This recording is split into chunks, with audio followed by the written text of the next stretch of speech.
Neurotransmitters are chemical messengers that allow neurons to communicate with each other. When an action potential reaches the axon terminal of a presynaptic neuron, it triggers a fascinating and rapid sequence of events.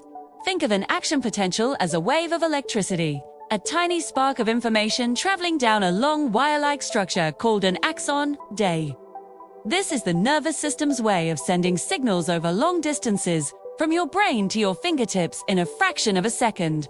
But what happens when this electrical signal reaches the very end of the line? It can't simply jump across the gap to the next neuron.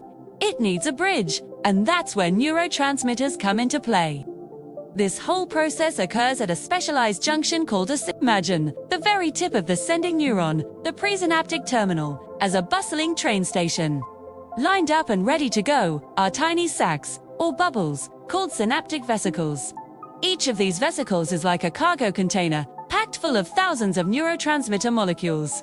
They wait patiently, docked near the edge of the terminal membrane, awaiting their signal to depart. Now, our electrical signal, the action potential, arrives at the station. Its arrival causes a dramatic change in the terminal's environment. It triggers special gates, known as voltage-gated calcium channels, to swing open. These channels are exclusive gateways that only allow calcium ions to pass through. Outside the neuron, there's a high concentration of calcium. So, when these gates open, calcium ions rush into the axon terminal, flooding the area.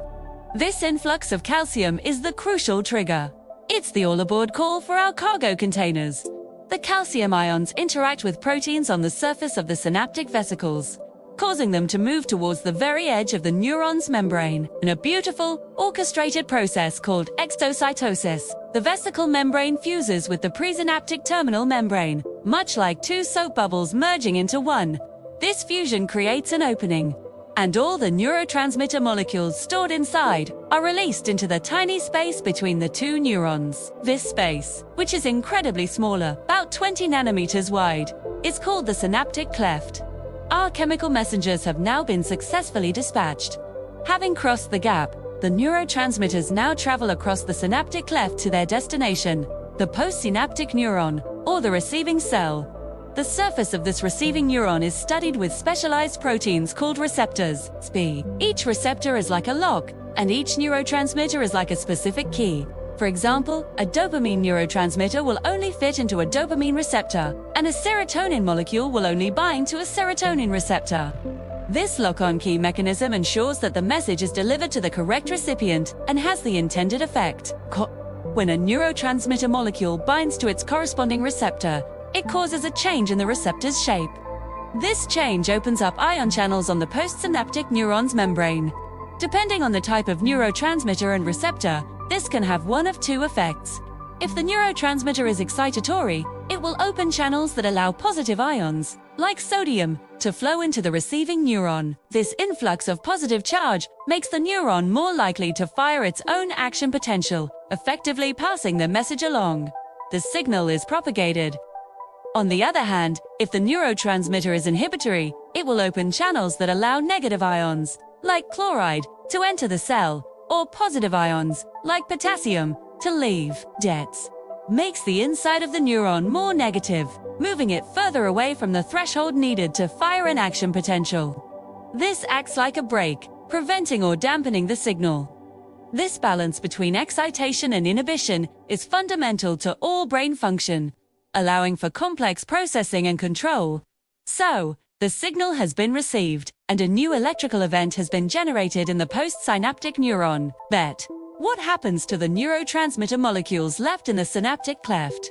They can't just linger there, as this would cause continuous stimulation or inhibition of the receiving neuron. The system needs to be reset quickly so that it's ready for the next signal. There are three main ways the brain cleans up the synapse. First, there's reuptake. This is like a highly efficient recycling program. Special transporter proteins on the presynaptic neuron's membrane actively pump the neurotransmitter molecules back into the cell they came from. Once inside, they can be repackaged into vesicles, ready to be used again. This is a very common mechanism for neurotransmitters like dopamine, serotonin, and norepinephrine. Second, there's enzymatic degradation. In this process, specific enzymes in the synaptic cleft act like little cleanup crews, breaking down the neurotransmitter molecules into smaller, inactive components. A classic example is the enzyme acetylcholinesterase, which breaks down the neurotransmitter acetylcholine in the synapse. And third, there's diffusion. Some of the neurotransmitter molecules simply drift away from the synapse, out of the cleft and into the surrounding fluid, where they are eventually cleared away.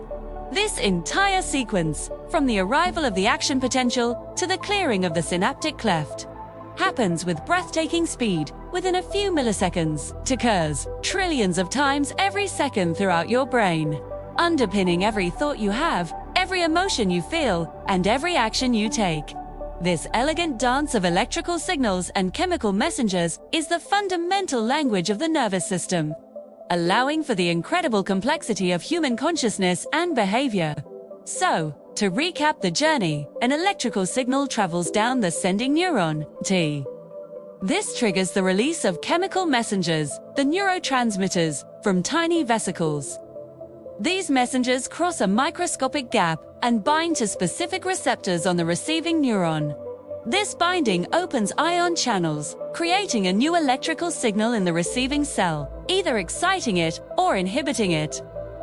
Finally, the messengers are quickly cleared from the gap, resetting the synapse for the next round of communication. Desserts, a beautifully precise and efficient system that makes everything we do possible. Thank you for joining us on this journey into the brain. If you found this explanation helpful, please like this video and subscribe to our channel for more deep dives into the wonders of science. See you next time.